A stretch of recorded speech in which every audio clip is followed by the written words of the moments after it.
ब्रह्मचर्य प्राचीन भारत में एक आदर्श जीवन को 4 चरणों से गुजरना माना जाता था और ब्रह्मचर्य जीवन के चरणों में से एक है।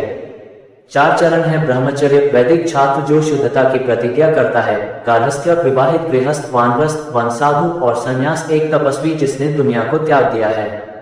चारों में से प्रथम चरण ब्रह्मचर्य को शिक्षा का काल माना जाता है। ब्रह्मचारी के नियम और आचरण मनुस्मृति अध्याय 2 में दिए गए हैं। गुरु के साथ रहने वाले ब्रह्मचारी को कुछ नियमों और सिद्धांतों का पालन करना पड़ता है। उसे सूर्योदय के समय नदी में स्नान करना चाहिए और देवताओं और पितरों को तर्पण देना चाहिए। ब्रह्मचारी को शहद, मांस, गंध, फूल, गुलदाउदी के फूल, स्त्री, दही, दूध, घी, मखना व तेल लगाकर स्नान करना, नेत्रों पर काजल, चंदन, छाता से अभिषेक नहीं करना चाहिए। वासना, क्रोध, लोभ, नृत्य, संगीत, जुआ, निंदा, उपहास, झूठ और दूसरों को चोट पहुंचाना। ब्रह्मचारी को अकेले ही बिस्तर पर सोना चाहिए। वासना के द्वारा वीर्य का स्राव नहीं कराना चाहिए। यदि स्वप्न में वीर्यपात हो तो उसे प्रातःकाल स्नान करके सूर्य की पूजा करके 3 बार पुनः मंत्र का उच्चारण करना चाहिए। ब्रह्मचारी को भिक्षा पर जीवन व्यतीत करना चाहिए। गुरु के लिए जल, आहुति के लिए फूल, गोबर, मिट्टी और दरभा घास लाना ब्रह्मचारी का कर्तव्य है। उसे वेदों और यज्ञों में विश्वास रखने वाले लोगों के घरों से ही भिक्षा प्राप्त करनी चाहिए। उसे अपने गुरु या अपने उत्तराधिकारियों और उनके परिवारों के घर भिक्षा के लिए नहीं जाना चाहिए, बशर्ते कि कोई अन्य घर न हो। वह अपने शिक्षक के रिश्तेदारों के घरों से भिक्षा प्राप्त कर सकता है और ऐसे घरों की अनुपस्थिति में वह अपने शिक्षक के उत्तराधिकारियों के घरों से भिक्षा प्राप्त कर सकता है और ऐसे घरों की अनुपस्थिति में वह अपने शिक्षक के रिश्तेदारों के घर से भिक्षा प्राप्त कर सकता है। अध्यापक उसे नियमों के निर्देशानुसार जंगल में पवित्र स्थान से कामाटा, मुख्य रूप से ब्यूटिया फ्रोंडोसा से प्राप्त ईंधन लाना चाहिए और इसे धूप में सुखाना चाहिए, जिसके अभाव में इसे किसी सुरक्षित स्थान पर सुखाया जा सकता है। इस ईंधन को सुबह, दोपहर और शाम को यज्ञ अग्नि में डालना चाहिए।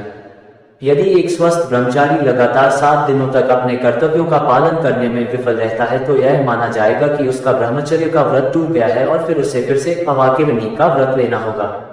गुरु के आदेश की प्रतीक्षा किए बिना ब्रह्मचारी छात्र को प्रतिदिन भक्ति, ध्यान और गुरु की सेवा में संलग्न रहना चाहिए।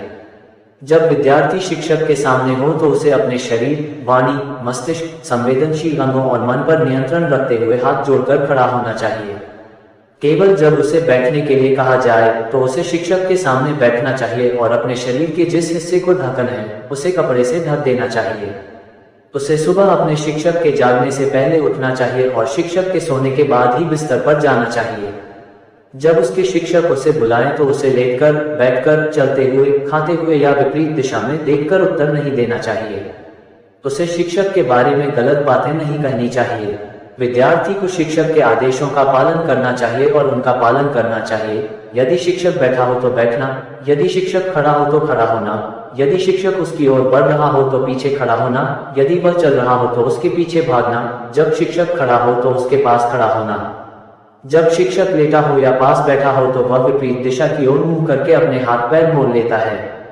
विद्यार्थी को अपनी सीट और बिस्तर अपने शिक्षक से 1 सीढ़ी नीचे रखनी चाहिए। विद्यार्थी को ऐसे स्थानों पर लापरवाही से नहीं बैठना चाहिए जहां शिक्षक की नजर पड़ सकती हो। उसे अपने गुरु का नाम नहीं लेना चाहिए। यदि कोई अपने गुरु के बारे में बुरा कहे तो उसे कान बंद कर लेना चाहिए और मौके से भाग जाना चाहिए।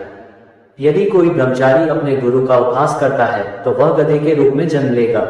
यदि वह उनका तिरस्कार करता है तो वह कुत्ते के रूप में पैदा होगा और यदि वह अपने गुरु का धन चुराता है तो वह एक कीड़े के रूप में पैदा होगा और यदि वह अपने शिक्षक की महानता से ईर्ष्या करता है तो वह एक भरिंड के रूप में जन्म लेगा।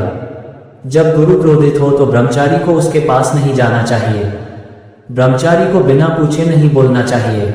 एक ब्रह्मचारी अपने गुरु के साथ तभी बैठ सकता है जब वे किसी वाहन में हो, यमुन पर हो या किसी मीनार पर हो या सीढ़ियों पर हो या चट्टानों पर हो या नाव में हो।